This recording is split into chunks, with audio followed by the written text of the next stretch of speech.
देखिए, हम आपको क्लास 11 का ही लेसन 4 का समतल गति में, ये लेसन 4 आपके समतल में गति है, फिजिक्स का एनसीईआरटी का पार्ट 3 हम आपको दे रहे हैं। पिछले पार्ट में हमने आपको बोला था कि सदिश के बारे में आपको डिक्लेयर किया था। इसमें भी हम आपको सदिश के बारे में पहले कुछ चीज बता दे रहे हैं। जैसे सदिश को हम एरो से व्यक्त करते हैं, ये हमने एरो दिखाया है, ठीक है। सदिश के मुख्यतः दो पार्ट होते हैं। जैसे हमने ये एक एरो बनाया है, इसका एक पार्ट जो शुरू का होता है उसको कहते हैं स्टार्ट पॉइंट, उसको टेल कहा जाता है, पूंछ। और दूसरे वाले पार्ट को जहां हमने तीर ऐसे दिखाते हैं उसको हम हेड कहते हैं, इसको लास्ट पॉइंट बोला जाता है। और तीसरा पार्ट इसका होता है आपका परिमाण का, यानी पहला पॉइंट ये, दूसरा पॉइंट ये और तीसरा पॉइंट ये हम कह सकते हैं। तो परिमाण जो होता है वो किसी सदिश की मॉड को व्यक्त करता है ना, परिमाण को व्यक्त करता है ना। उसकी लंबाई क्या व्यक्त करती है, मॉड को व्यक्त करती है, ठीक है। जो स्टार्ट पॉइंट होता है हमारा, वो हमेशा जो है शुरू की चीज को व्यक्त करता है, कहां से किधर, यानी दिशाओं को से करता है। हेड आपका कंफर्म दिशा को व्यक्त करता है, यानी यूनिट वेक्टर को व्यक्त करता है। जैसे अगर कोई कार चल रही होगी, मान लीजिए पश्चिम से पूर्व की तरफ चल रही होगी, तो जो लास्ट पॉइंट होगा वो उसकी दिशा को शो करेगा। तो एक वेक्टर अगर हम मानते हैं इसको पूरे को, तो वो वेक्टर होगा हमारा उसके मॉड से, मॉड मतलब लेंथ से, और यूनिट वेक्टर यानी दिशा से। याद रखिएगा एक छोटी सी चीज और है कि सदिश बार बार नहीं कह सकते, कभी कभी हिंदी में भी सदिश को वेक्टर वेक्टर ही कहा जाता है, इसलिए आप ये समझ लीजिए ठीक से कि सदिश को ही वेक्टर कहते हैं। एक और पे आते हैं, सदिश का योग। सदिश का योग कैसे करते हैं हम आपको बता रहे हैं। जैसे मान लीजिए कि एक सदिश ये है ए और एक सदिश है बी। देख लीजिए दोनों की दिशाओं को अलग अलग दिखाया गया। अगर कोई कहे कि आप a प्लस बी बराबर आर बनाइए, आर यानी परिणामी वेक्टर बनाइए, यानी दो सदिशों को जोड़कर एक नया सदिश बनाइए, तो उस स्थिति में आपको क्या करना होता है, जैसे कैसे जोड़ते हैं, याद रखिएगा कि पहले वेक्टर को जैसे का तैसा ऐसे जोड़ते हैं, ठीक है। ये जो जुड़ा हुआ है ये आपको जुड़ा हुआ है, उसके साथ जब हमको b को जोड़ना है, यानी a प्लस बी का हमको करना तो b जोड़ना है, तो b को जब हम प्लस करते हैं तो इसकी दिशा में इतनी ही लंबाई का जोड़ते हैं, तो ये इसकी लंबाई हो गई, ठीक है। ये दोनों हमने जोड़ दिया। अभी परिणामी क्लियर नहीं हुआ, परिणामी आएगा ये वाली लाइन, परिणामी r। एक खास बात होती है परिणामी की कि लास्ट वाले वेक्टर का हेड और परिणामी का हेड हमेशा एक जगह दिखेगा, और स्टार्टिंग में पहले के वेक्टर का टेल और परिणामी का टेल एक जैसे दिखेगा, एक जगह दिखेगा। जैसे मैं परिणामी वेक्टर के लिए कंडीशन दिया है कि b का हेड और r का हेड एक जगह दिखेगा, ये एक जगह दिखा, और r का टेल और a का टेल यानी पहले वेक्टर का टेल एक जगह दिखेगा, ठीक हो गया। अब जैसे मान लीजिए कि ये तो दो वेक्टर के लिए हुआ, अगर हम कई वेक्टर जोड़ते हैं, कई वेक्टर जोड़ते हो, जैसे a है, b है, c है और d, ये चार वेक्टर हमने आपको दिया है, और जोड़ने के लिए कंडीशन हमने दिया है कि आप जोड़िए r बराबर a, c, b और d को। तो यहां देखिए जितना बड़ा a होता है उतनी बड़ा a उसी दिशा में बनाते हैं, ये दिख रहा है आपको, a जोड़ा हमने, फिर उसके साथ हमको c जोड़ना है, c मतलब ये, तो c को भी हमने जोड़ा है इतनी ही बड़ी, जितना बड़ा ये दिया हुआ है, c जोड़ा। फिर उसके ही साथ जोड़ने का जो क्रम होता है, ध्यान रखा जाता है कि पहले के हेड के साथ ही दूसरे का टेल जुड़ता है। हर जोड़ने वाला चीज टेल के साथ जुड़ता है। देखिए c को जोड़ने के बाद b को जोड़ा तो b का टेल लगा हुआ है, फिर हेड आगे है। तो इस तरह से हम a जोड़ते हैं, c जोड़े, b को जिस दिशा में है उस दिशा में जोड़े, फिर d को जोड़े उसी दिशा में जिस दिशा में वो दिख रहा है, और ये आपका परिणामी बन के आया।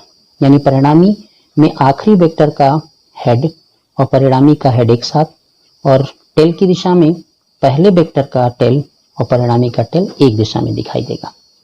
इसी से संबंधित एक रूल बनाया गया, दो वेक्टरों के जोड़ने का समांतर चतुर्भुज नियम बनाया गया। इसमें हमने दिखाया है कि ये दो वेक्टर हैं आपके, ठीक है ना, दोनों वेक्टर को हम जोड़ना चाहते हैं, तो इसको चतुर्भुज नियम से कैसे जोड़ते हैं। इसमें एक छोटी सी चीज हमने आपको और बताया है कि किसी भी वेक्टर का अगर वर्ग करते हैं तो वो वेक्टर हट जाता है। देखिए, ठीक है। दूसरी बात कि परिणामी के बाद जैसे हर वेक्टर का, जैसे इस वेक्टर का अगर हम मॉड लिखते हैं तो ए लिखते हैं, इस वेक्टर का मॉड क्या होगा, ए लिखते हैं।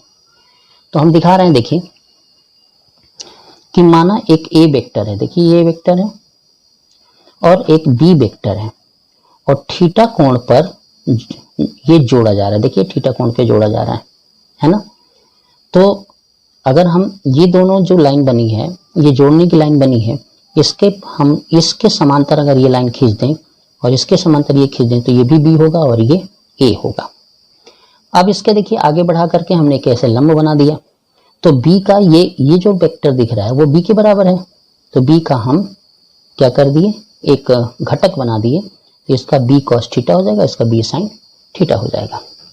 अब परिणामी हमें निकालना है, तो त्रिभुज हम ले रहे हैं आपका ओ क्यू ई।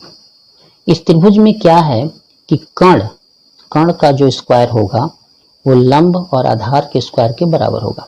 तो लंब इसका ये है, ये स्क्वायर लिखा हमने, आधार इसका यहाँ से यहाँ तक है, ये लिख दिया। आर स्क्वायर, क्यू को तो हम आर कहेंगे ही क्योंकि हमने परिणामी इसी को कहा है, आर हो गया। Q e b sine theta है, इसका हमने स्क्वायर कर दिया। ओ ई जो मेरा है, ओ पी और पी का योग हमने ये कर दिया, फिर इसको हमने तोड़ दिया ए प्लस बी के होल स्क्वायर से। देख लीजिए हमने इसको तोड़ा है। फिर उसके बाद हमने क्या किया कि बी साइन स्क्वायर थीटा हुआ और उसके बाद देखिए ओपी हमारा है क्या, आप ओपी को देखिए ध्यान से, ओपी हमारा ए है तो ए का स्क्वायर हमने कर दिया। फिर पी क्या है मेरा, पी आपका बी साइन थीटा है, हमने इसका भी स्क्वायर कर दिया है ना। देखिए पी कॉस थीटा स्क्वायर कर दिया पी को, है ना, ये पी है ना आपका, इसका हमने स्क्वायर कर दिया। और फिर उसके बाद अगर हम देखें तो 2ab cos थीटा, यानी पी ओपी जो है आपका ए है और पी आपका बी है। इसको हम अगर मॉड रूप में लिखना चाहेंगे,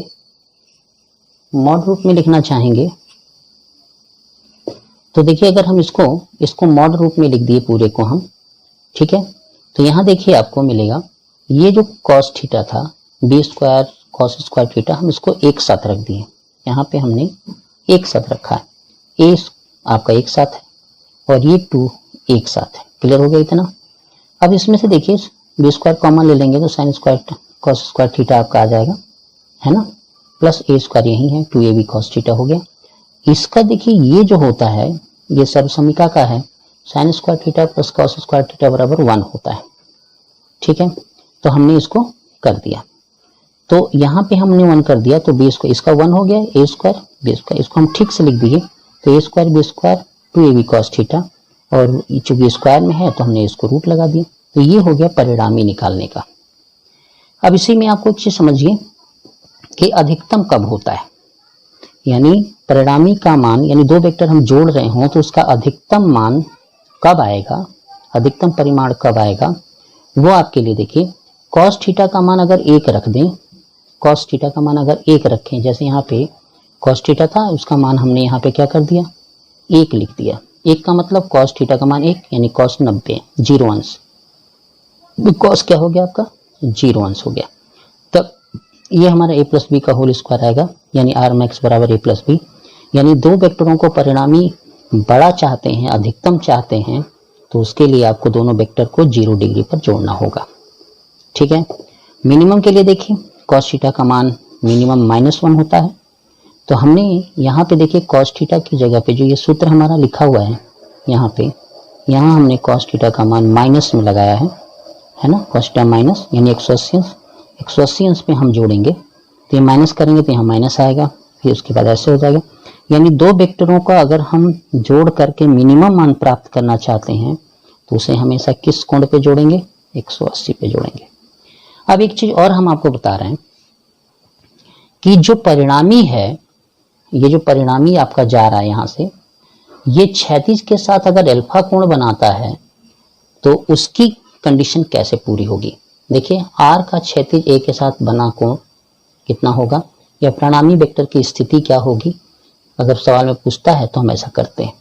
तो देखिए अगर ये थीटा निकालना चाहते हैं तो आप क्या करिए कि tan थीटा लीजिए तो लंब बटे आधार कर दीजिए, जैसा हमने इसमें किया है। लंब बटे आधार, देखिए लंब इसमें देख लीजिए आपको QE दिख रहा है और OE जो आपको दिख रहा है OP प्लस P दिख रहा है। OE जो हमारा दिख रहा है OP प्लस P दिख रहा है, तो हमने यहाँ रख दिया है। और ये भी हम देखिए घटक हमने पहले से तोड़ के रखा है, तो QE जो है आपका B sin थीटा है, हमने यहाँ B sin थीटा लिखा हुआ है। और फिर OPA है, देख लीजिए अपने में OPA है कि नहीं, और B आपका नीचे है P B cos थीटा, उसको रख दिया, तो ये आपका समीकरण निकल करके आ गया। तो यानी परिणामी की स्थिति ज्ञात करने के लिए, दिशा ज्ञात करने के लिए हम ये सूत्र का प्रयोग करेंगे। धन्यवाद। ये वीडियो चलाते हुए हमने बनाया था लेकिन रिकॉर्ड नहीं हुआ है, इसलिए हमको ये दोबारा समझाना पड़ा। धन्यवाद आपको। अगले पार्ट में हम इसके आर के कुछ सवाल पढ़ेंगे, परिणामी के आर के कुछ सवाल पढ़ करके आगे बढ़ेंगे। ठीक है, ओके।